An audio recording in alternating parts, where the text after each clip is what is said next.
I thought, oh, that's it. 6 years, just done.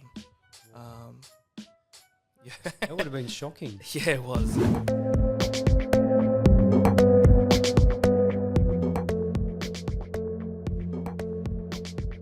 Welcome to the Startup Fail Wisdom podcast, where we help early stage founders without a business background avoid burnout and build their startups with confidence by learning from real failures.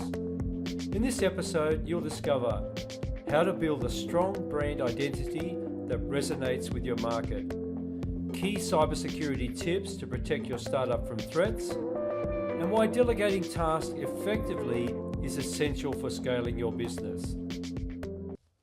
Cool. So, Michael, your name is pronounced Skip. Think about it like a school. Oh, so okay. it's with school, it's SCH. Yeah, so you okay. go skip.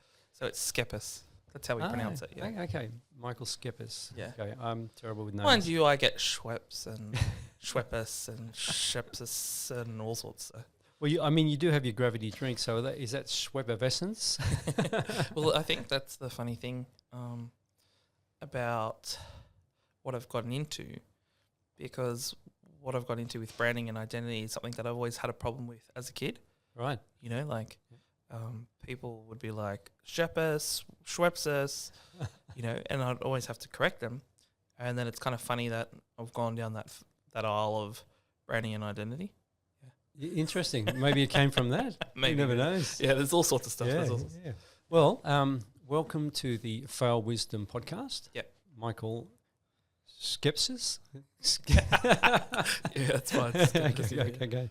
Yeah. So, Michael, you work out of here, which is the Western Sydney Startup Hub, hosted by Space Cubed. Correct.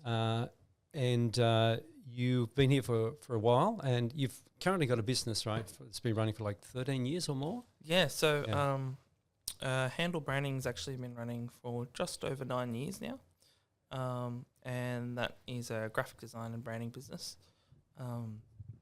And we've been, I guess, running that with many learnings, essentially starting the company off the back of, I guess, having children. And then, from there... Well, it's trying to spend more time with family? Yeah, so originally the company started way back when with my wife actually having or falling pregnant to our second child. And so she decided during maternity leave to pick up jobs on Facebook. So started advertising just under her name.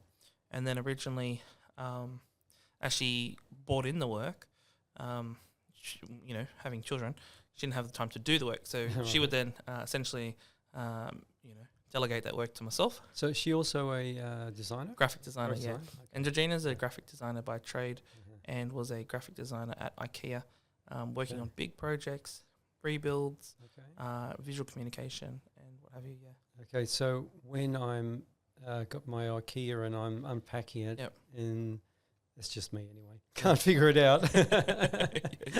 So the funny thing is we got used, being designers, you need content, and she would use our wedding photos in billboards and all sorts of stuff. So that was funny. Yeah, it's interesting. Actually, with IKEA, like I just haven't got the brain for putting things together and instructions and that. My wife says, "Well, don't you ever read instructions?" I said, "No, I don't. Yeah, I don't know." And my grandson, when he was 9 years old, he'd come over and put complex things together. Yeah. So I'm always like, "Oh yeah, I need you, mate." Yeah. So then after after she fell pregnant with the baby, essentially she went back to work, and I thought I'd be a stay-at-home dad. Picked up the rest of the jobs, and then realised I needed to run under a business name. And was driving home one day and was listening to Beyonce, and got inspired by one of their songs, "Bootylicious." Right. And that's a funny song to get inspired yeah, correct. by. I mean, a lot of clients ask us where'd you get the name from, and I said, it's to open up hearts and minds and creative doors and avenues, which is the truth. Is that was that in the song? Is it? Well, I mean, in Bootylicious they sing, "Can you handle it? I don't think you can." Handle. So I mean, that's the true story. Then there's the client story, but that's a bit of fun. So, and that's then a great story. Yeah. Well, it's the truth, right? So, and I think that's the thing with Handle. We try to, I guess, foster the authentic, open relationships. And interestingly enough, a friend brought it to my attention. He said, it's funny that you went that way with your vision of the company because that's very much you, and you stayed true to that. So, I found that to be, I guess, really good, a really good compass, essentially. Yeah. And usually, I was having a conversation yesterday down at Fishburners with Leo Plaza, and he's been in space quite a bit. And we're talking about, culture, company cultures and that sort of thing. And definitely in any company, like from the top, if you have a good person at the top, a good manager or founder or whatever, that will flow down. And the opposite of that as well. I've experienced the opposite. So, and also in a way, these days everyone's talking about personal branding, which is a thing, right? Which is important. Yes. And so you have your personal branding, and your company is similar to your personal branding, I guess, with Correct, the same values and. Yeah.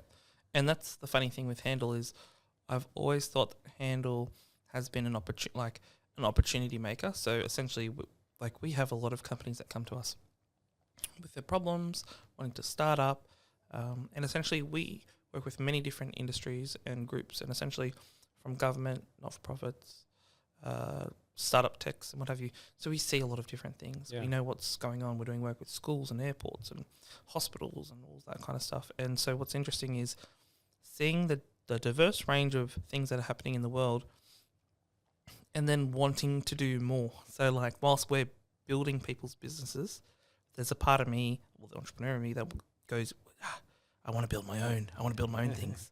Yeah. And you have been. Well, we have been to some degree. So I think interesting part of Handle, with many businesses, as we've gone through the process and the journey, we've started to grow organically, and from there, we've hired staff, we've moved offices, and as we went, none of us expected COVID. So during COVID, it was a real eye-opener, and I was watching a TV series, which you might actually like, called Halt and Catch Fire. Okay. And it's about businesses starting up in the tech world, and one of them becomes a partner in something else and does quite well in it. And we were working with a company at the time, Gravity Seltzer, and I couldn't let go of the brand. I felt connected to it. When you build something and you're emotionally connected. And I said to our client, I feel like this is a moving train and I want to get on board. And essentially, we'd like to offer the opportunity of doing a sweat equity working relationship for the next few years to become co-owners in the business, which was quite interesting because I've never done that before. And I just went out on a limb and just asked. So is that like an intuition thing or a gut feeling that you had to do that? Yeah, and it was because in my head, we're a service business and I love pleasing people. That's in my nature, but I wanted to grow something that could scale from a retail perspective or be a part of something like that. And I think what was interesting in doing that was, is I guess having the opportunity to learn all of these things. So getting contracts in place, talking to lawyers, I didn't have a clue at all.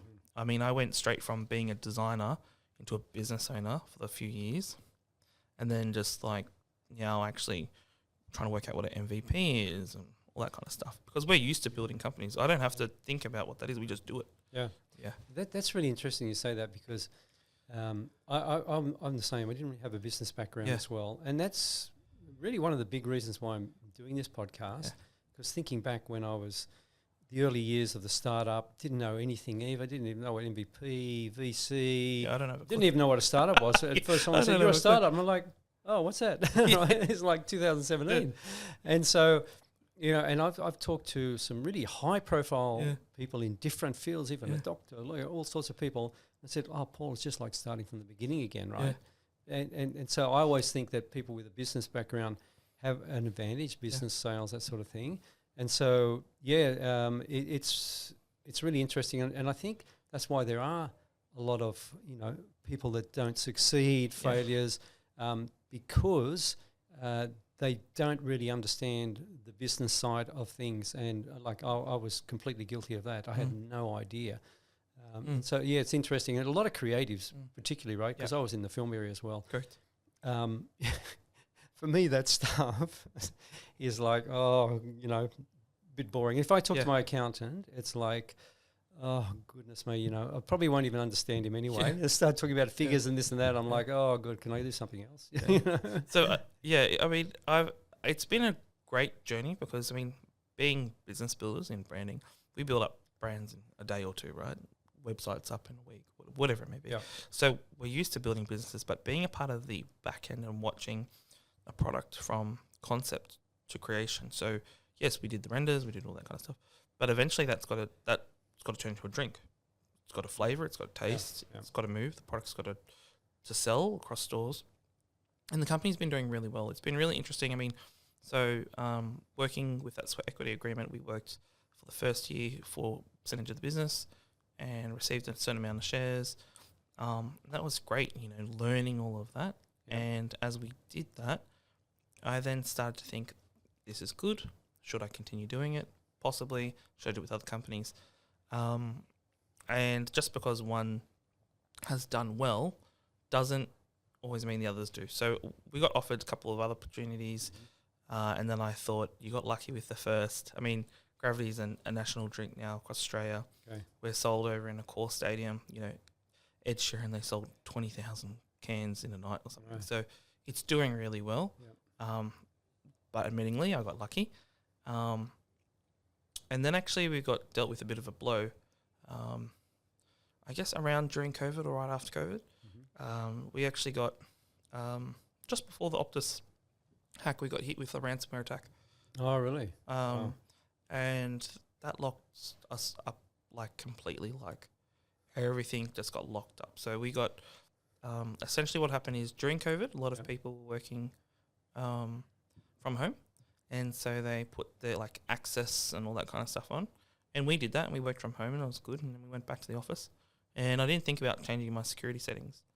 And we just, one day, I was working, I think, I went back into the office actually, night of Father's Day. And I get a bit emotional about it actually, because I got a bit of PTSD. But essentially I went into the office, and I was looking at the files because we were presenting a big brand the following day, and everything was locked up. And just as you see in the movies, there was a screen that said, pay half a Bitcoin. And we had backups, but not enough. And I thought, that's it, 6 years just done. Yeah, that would have been shocking. Yeah, it was. And trying to explain that to Georgina and the team and everything, I just didn't know what to do. But so did you feel culpable because you didn't change your settings? Or I felt guilty. Yeah. I felt like it's my fault. How did I let this happen? What do I do? Who do I call? Spoke to people. Just jumped onto Facebook and asked someone randomly. Called up Cybersecurity, police. Everyone is willing to help prevent, but not fix. Mm-hmm. And so I had to learn how to do that myself. Tell us that story. And so a lot of people say you shouldn't, but I thought, well, what the heck? It's just money at the end of the day. I can make that back. And so I paid the ransom, half a Bitcoin, to the ransomware people. And I got they call it a decryption key back. Mm-hmm. It was kind of like a automated thing, so I felt comfortable doing that. And I know a bit about Bitcoin and blockchain. Yep. So I got the return hash key, which was a decryption key, and I learned how to decrypt. But then that's a process in itself. So I had a really intense 48 hours following that, to the point where I just told everyone, don't come in, because the business is on stop. We've got government jobs locked up. I've got all sorts of stuff going on. I'm feeling super emotional, super vulnerable, and I guess really cross at myself. They let it happen because I'm pretty good with that. But when it happens to you, there's no way backwards. No. Yeah, no way backwards at all. So I take it super seriously, and when I saw the news about Optus and all those others, I thought, wow, that's on a big scale. But they've got the finances too, and the backups and all that kind of stuff as well. But it just leaves them vulnerable. But for a small business, it just wipes you out. Yeah, and you hear about these things, but if it happens to you, it's like a whole different story. Isn't it? I couldn't imagine. And today, there's so many hacks going on today. So what have you learned from that? And, for other businesses, not to happen, what should they be doing? Yeah, so it's interesting. So I learned, obviously, one of two things that I think the first thing I learned was that you need to relook at everything. So I learned how to decrypt. That was the first thing. We fixed the problem. We plugged the leaks. And then I thought I need to take this much more seriously. So I decided to actually employ or hire someone that was much more smarter than me from that perspective. So cybersecurity person? Yeah, so we actually brought in a cybersecurity professional who essentially was from France, and he flew over and we worked together for 3 months. Wow. Fixing up our processes. But what I realized is not only processes but equipment. And then what I realized is whether it's your backups, having regular backups, protecting your files, your passwords, all that kind of stuff, is there were flaws in our system. And so I wanted to do things better. And I guess talking about flaws, essentially we could see our own problems because we got hacked. And then what was interesting is I kind of squeezed those lemons and turned them into lemon juice by looking about how we do things. So we were putting all our like passwords and all that kind of stuff in our project management software called Trello. And essentially it's just open, like everyone can see it on the team. So if I was putting notes or whatever it may be, contractors, anyone could see it really. And then I had an idea whilst working with the cybersecurity guy. I was like, we should build our own app to hide all this, right? So we finished up doing all that about a month and a half in, and we started building up a Trello Power Up. And again, don't have a clue what it takes. Let's just do it. And essentially, I just kind of stopped work for a bit and said, "Oh, guys, let's just stop all this and let's just work on our own stuff." So we started, having the power internally. We got, Brendan making capability docs, Jody helping me with the brand.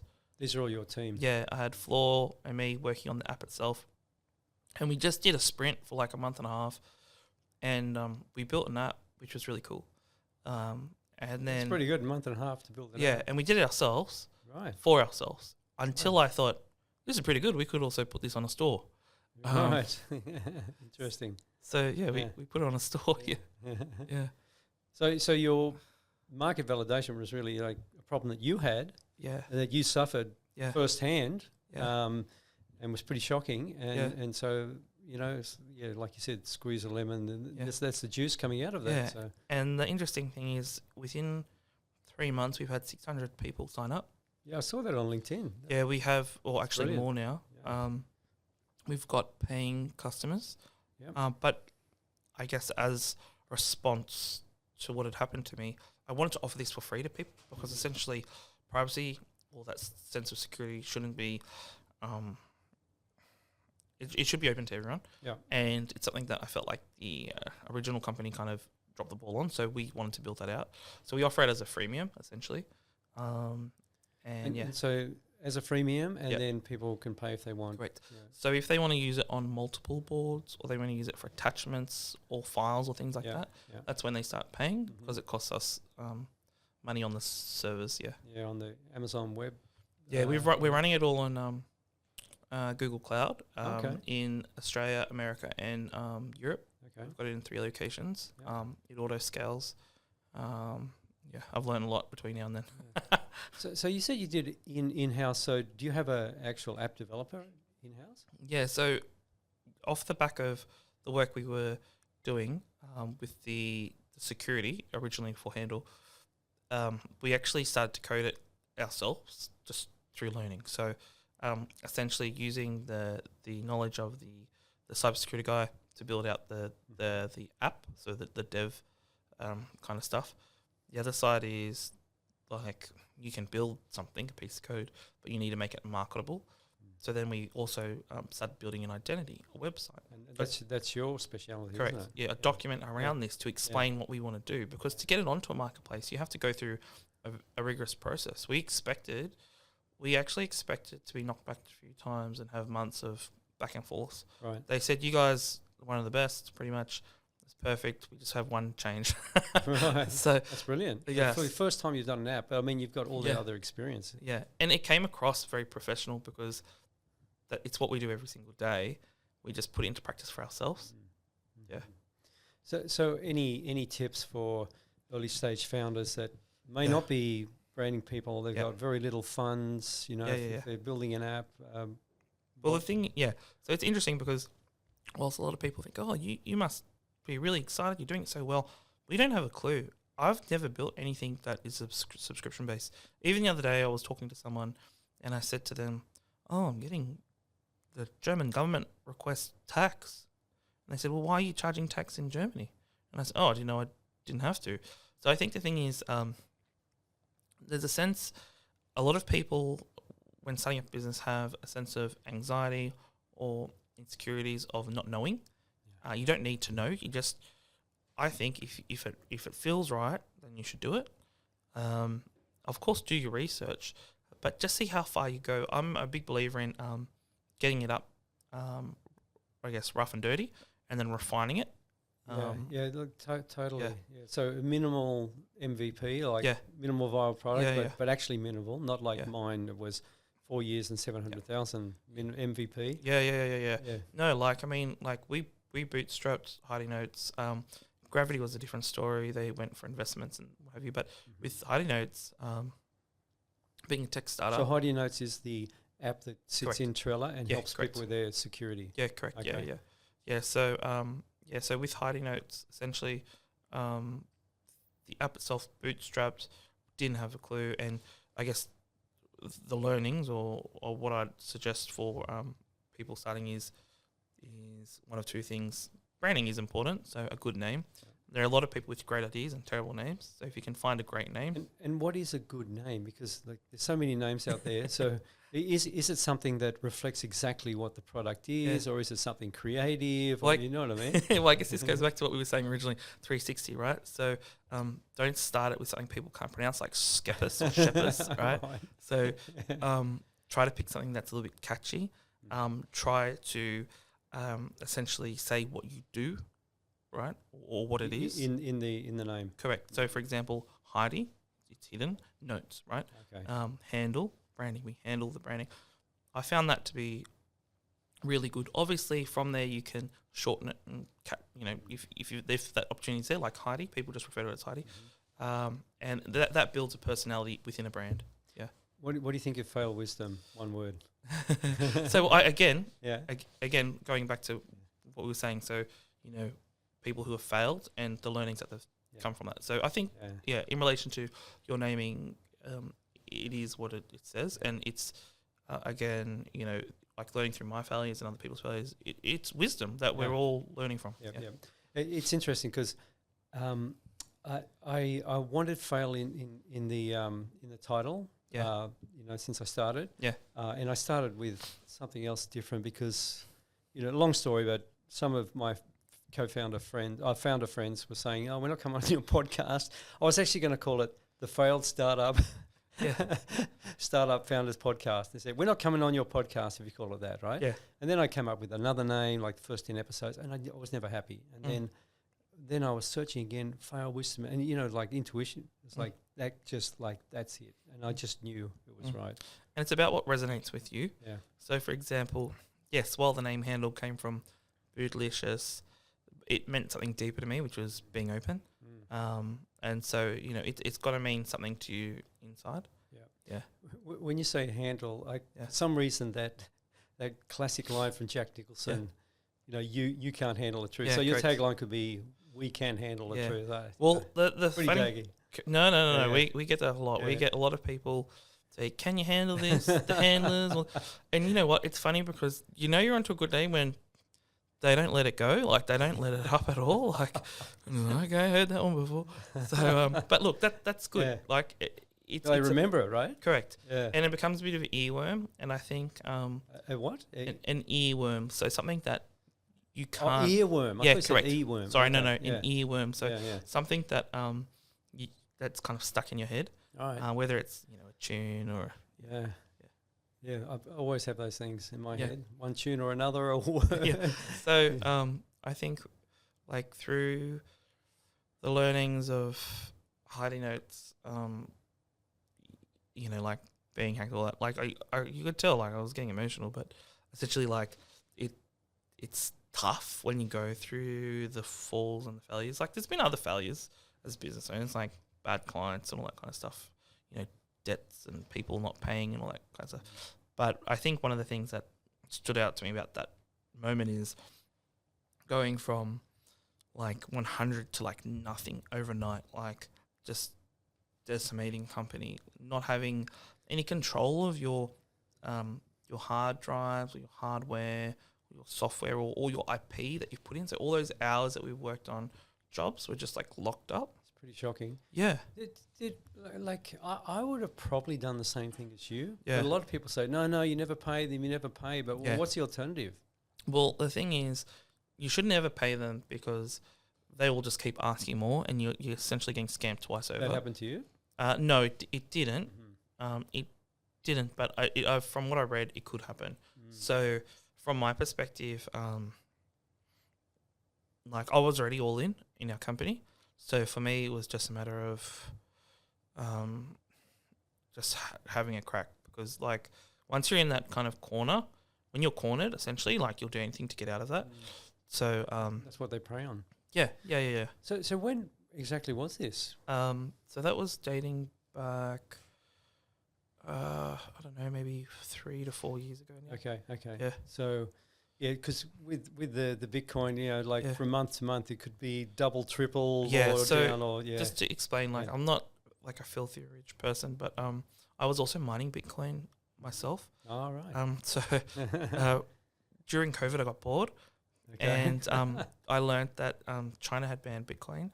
So I don't know, I was a bit impulsive. I jumped onto Amazon and I bought miners which were selling Bitcoin miners, which were selling at very cheap rates. Interesting. And shipped those over and started mining it. So I had some that You still doing that? not anymore. No. High electricity bills right now. So I had mined some and I paid some, and we're able to sort that out. Yeah. I'm really interested in that space as well. Yeah, and it's scary because like the governments and what have you out there, they have no there's no one that can help you get it back. So that's it. It's kind of lost, and that's why people like myself do go those lengths. And then when you do, you just kind of really hope that it pays off. Yeah. So what would be like the main top 3 things to do to prevent that?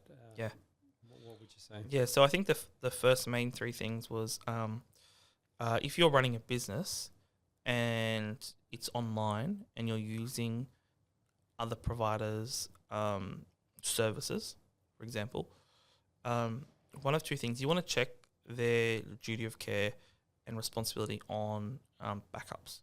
So, for example, let's say it's Dropbox, a lot of people use Dropbox. Do they back up their files? If it gets deleted, if it gets hacked, if it gets stolen, whatever it is, do they have backups? So you want to check that the services that you're using, whether online or offline, that you've got the right backups. That could be because it gets hacked, or it could be because there's water damage or a fire or anything. But making sure you've got backups to go back to, which I didn't have at the time, and it was too far in between. That being said, after that is obviously passwords. Like a lot of people have the same password. Like 1, 2, 3, 4. Well, yeah, exactly. Like essentially, like we all started with a word, and then they put in the password protectors, and they said, you need a number. So we put all 1, 2, 3, and it says, we need a special character, and then we put 1, 2, 3 exclamation mark, right? Yeah. And don't give the password away. you'd be surprised how many people do that. So yeah, exactly. Having a large password, multi-string, and keeping that in a safe space. That's super important. And then the other side of it is making sure that not adequately protected. So that if you do have a network drive, that you keep it up to date, that you have the right settings on, because a lot of people don't know what they're doing. They just do it themselves to save money.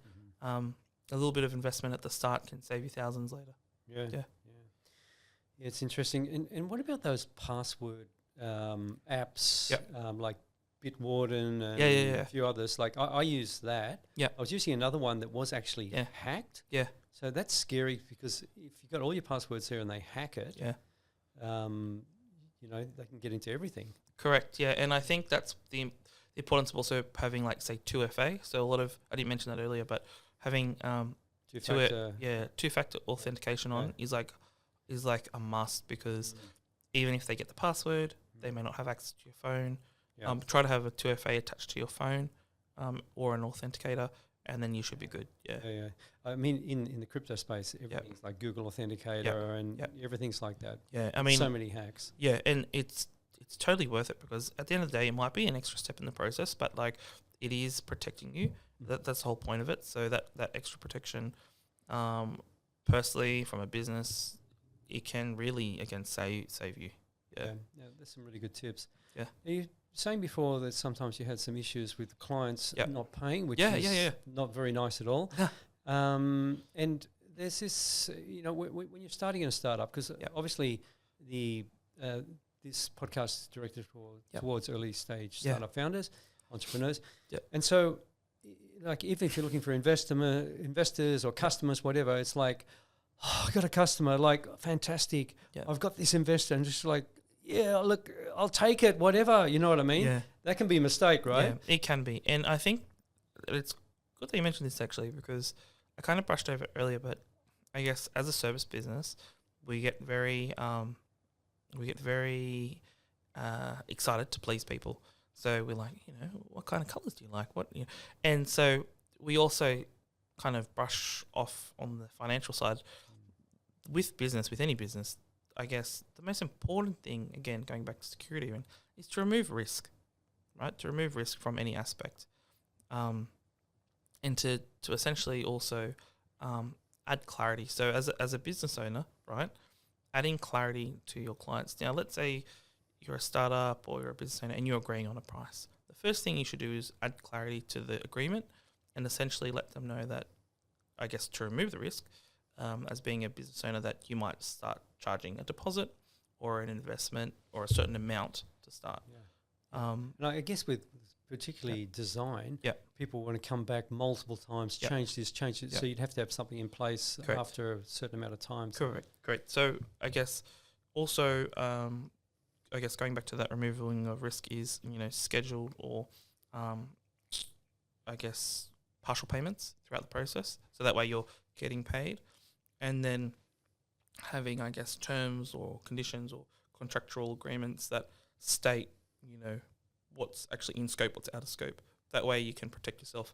Interestingly enough, even then, when you think you've done it, as a business owner for many years, and some people just don't pay. And when that happens, it's also good to know your boundaries and to keep a precedence of what's right. It's wrong not to be paid for hard work, and you should be paid for that. And also to let people know that you're willing to take the next step if they don't do that. I mean, we've had big companies try to stiff us on like tens of thousands of dollars, and to put us in the loop of the system. And I just responded, well, actually, one of my second biggest clients is a debt collection agency, so I can have a chat with them. But I guess where I'm going with this is that actually was the case at the time. But essentially, what can happen is you're put in a position, again, as a business owner, where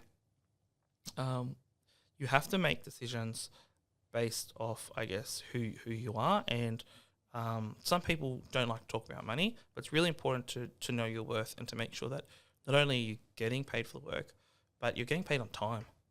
Yeah.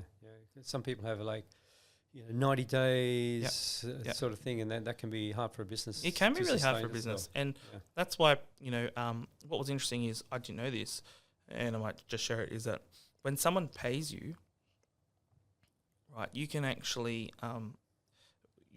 when someone actually pays you, they've actually transferred a certain amount of money. if they decide not to pay you, you can actually do a reverse debit on them. So if you speak with your debt collection agency, whatever it is, they have enough information just off that initial payment to actually auto withdraw the rest of the remainder from them. Yeah. Wow. Yeah. Wow. Yeah, and sometimes it is the bigger companies that think they can get away with it because the cost to sue me, they're never going to do it. Or they just ghost you, which has happened to us. Yeah. Yeah, there's a politician in in America that is quite famous for not paying anybody. Yeah. I won't mention his name, but I'm sure everyone knows. Yeah. Yeah, could have a guess. Which is not great. All right, so you're a busy man, obviously. What do you do to maintain your mental health, your well-being? Yeah. So it's funny because people say, at least over here at the Western Sydney Startup Hub, that I'm a bit of a boomerang, that I disappear and then I come back eventually. All right. And I didn't know why that was. And as a person, I've always been a little bit of a people person. Again, a bit of a pleaser and like to talk to people. But I didn't realise actually that's my way of taking a bit of a mental break and get the creative juices flowing. Okay. And I think that probably goes even deeper because as a person, I'm a bit more of a creative, right? I enjoy, I guess, building things with my hands and the visual aspect. And I didn't realise that actually up until high school. So when I was in high school, I didn't quite understand maths very well. I'm with you, brother. I was terrible at English. Yeah, me too. But again, on self-reflection, knowing who I am, yeah. I was able to work out why at a later stage. So I didn't know at that point why. I do know. I know now. So but what is that why? Yeah, so essentially that going back even further, in year 4 and year 5, I couldn't work out how to read clocks or watches, and I didn't know why. I can't really read any of that, and I would mix up my numbers and my letters and my words. Yeah, correct, yeah. So I didn't actually know why up until I was working in design, and my old boss pulled me into a meeting and said, "Are you dyslexic?" And I said to him, "Sorry, I don't know what that means." And I went back and I Googled it, and then I was like, I ticked every single box, single box. Right. And that was really hard for me to absorb because I didn't know what it was, and for that to happen at the time. However, I just put that to bed. I just thought, no, you're not dyslexic. And as I started to think about it and to understand why I like certain things and how I move and how my train of thinking bounces around a little bit, it started to make sense to me. Makes sense to me why I am a little bit more creative, why I enjoy doing things a little bit differently to people, how I'm able to adapt a little bit differently in adverse situations. But that's great because now I know that I can actually harness that, essentially, like a superpower. It is. Yeah, and also understanding, I think, it's okay not to fit into certain baskets of education. And now that I know that, I don't feel so bad that I couldn't do my maths. Yeah, exactly. Yeah. And so so it's interesting because now I've come to deal with that myself. I now understand, well, you're the more creative side, so maybe when you do the work that you do, get someone on your team to check over your work, whether that's spelling or typos or, I just harness the powers that you have as a creative and use that. And then you've built a team for a reason, so get them. And that comes down to delegation too, letting go. Like I guess initially I didn't want to let go because I thought people coming to me specifically, I need to look after it. Yeah. My team are just there to help me, but actually no, it's bigger than that. That's a really good lesson in startups as well. Yeah. You can't do it all. Yeah. And you have to trust people and delegate, Yeah. And so essentially as a young kid, didn't know why, couldn't work it out. As a designer, someone called it out. Then as a business owner, I've actually been able to, I guess, use that to my advantage to some degree. Yeah. It's really interesting because on the podcast I interviewed Mark W. Travis. He's a Hollywood director. They call him the director's director. So what he does, he works with other directors and goes in with them. And he says, look, I can just see on a particular set and the way it's staged and set up, I can see everything that's going to happen. right? And other people can't do that. Yeah. And that's because I'm dyslexic. Yeah.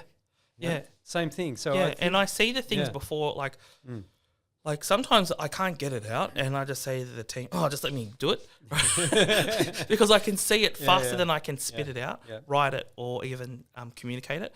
And it's funny for a communicator to say that, like, as a communicator, you know, I should be very professional in the way I conduct myself. But actually, I just see it happen, and I just want it to happen. And so, because I can cut those corners, things get done at a high level or at a fast level, what have you. And I've just learnt to harness that. Yeah.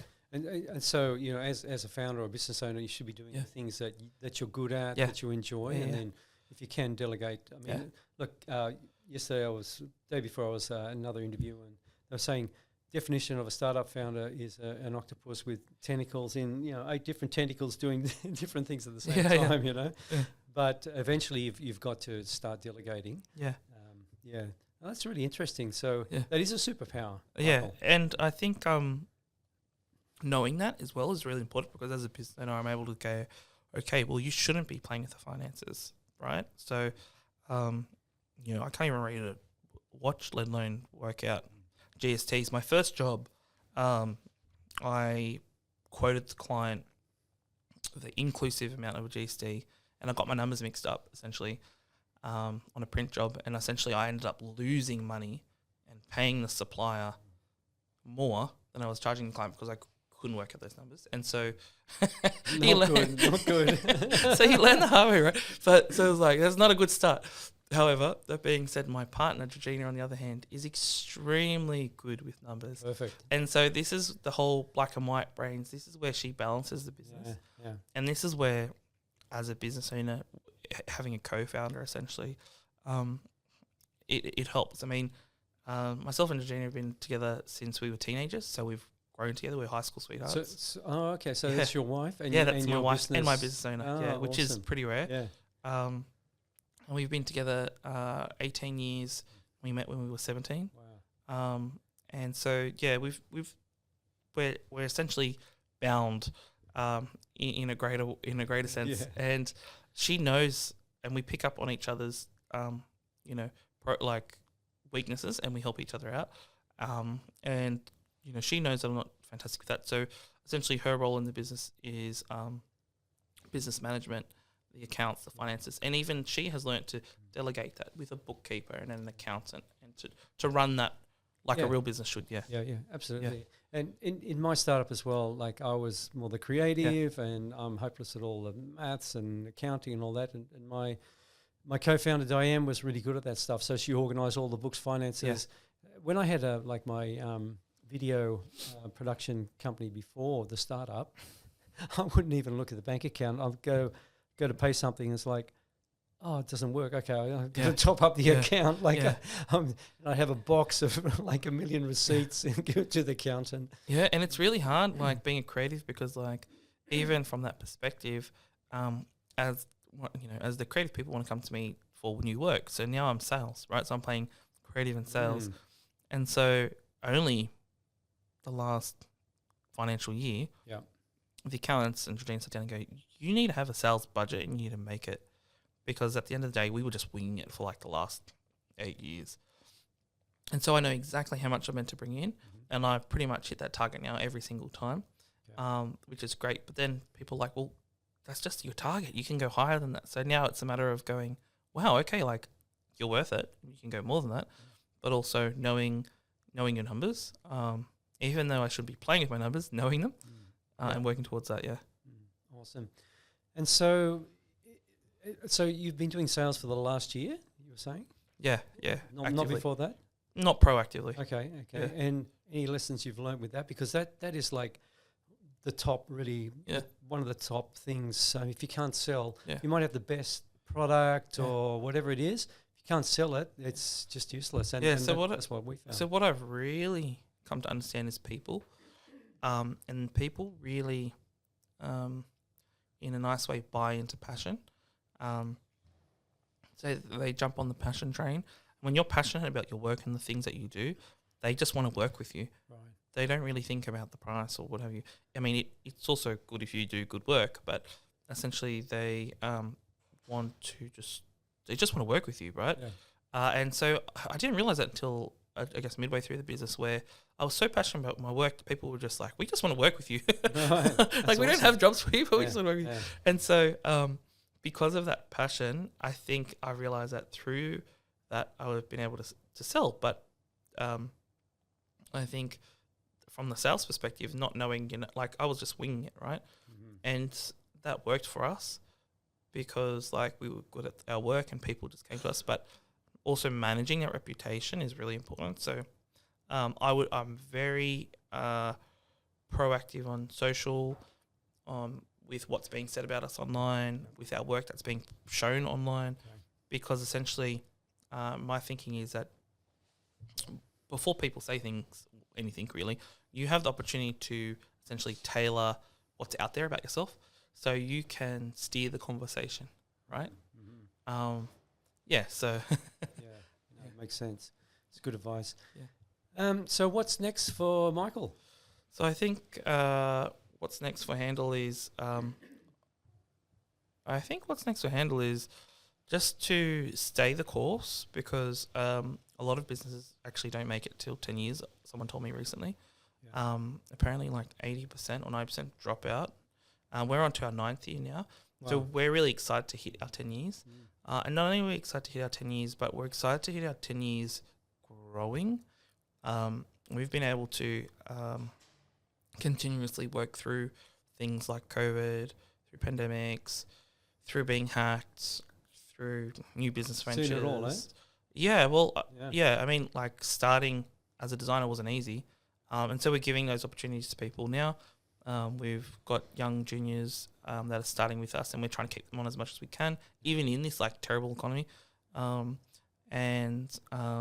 Just keeping the business going. We're also we want to give back a little bit, and so we're also doing some work here at the space with the University of Western Sydney coming up. That's unofficial, but I'll give you that little scoop. Okay. And we're going to be working with the University of Western Sydney and facilitating possibly some rebranding with the Female Factory and Friends, which is another group here. Awesome. And one thing I didn't ask you is that you are the former Australian Behance ambassador. Correct. Can you tell us what Behance is? And that's a good question. So Behance is a digital creative network that was started way back when by a gentleman called Scott Belsky, I think Belsky. And way back when it was just a website really, prior to Adobe buying it. And essentially they're a really large online platform. What interested me about them is way back when I was a kid, I started making websites myself. All right. And I started with a website called Visual Contact, and that did pretty good. Like I was getting tens of thousands of views a month. That's very good. Which I thought was pretty good. But it was just a free blogger website with general design stuff. And I thought, you can do better. So I made a website called magspreads.com or .net. I can't remember what it was. And I claimed myself as like the first or the number one magazine website design. And it was really funny because a gentleman called Jeremy Leslie, who runs another one, who I think he actually is the number one, called it out. And then from there, I got so much notoriety that I was getting over 100,000 hits a month. Really? So we were starting hitting like 1 million, but I was only a kid. Like I didn't know what I was doing. So I started trying to like make money through ads and things like that, but it just failed. But I got inspired by what is possible on the web. And so I started to get really interested in what other creative communities were being built around then. And Behance was one of them. And essentially what happened is they just did a bit of a call out to people who want to be ambassadors, right? So I wanted to be an ambassador for the network. I signed up. We did online meetings. We did offline meetings. We connected creatives with what Behance was about. Okay. And that's how I kind of ended up that direction. But yeah. So you've been in the space since you were very young. You've had a really interesting journey. Yeah, I have. I mean, it all starts with really not knowing why I liked what I liked. Like, I've always been a visual person. As a kid, I was getting into trouble and graffitiing and all sorts of stuff like that, right? Into branding before I knew it was branding. And, you know, through my learnings as a business owner, I've been able to work out my previous journeys and how I got to where I am. Yeah. Awesome. Yeah. Well, it's been an awesome journey, and I thanks. really appreciate you sharing it with me today. Yeah, thank you. And lots of learnings, lots of wisdom there. Yeah. So thanks so much for being on the podcast. Yeah, thank you. Thank you for the opportunity to share. No, it's been a great pleasure. Yeah. Thanks, Michael. Thanks for listening. If today's episode gave you value, make sure you subscribe to the Startup Fail Wisdom podcast so you never miss an episode. We're here to help you grow your startup with confidence.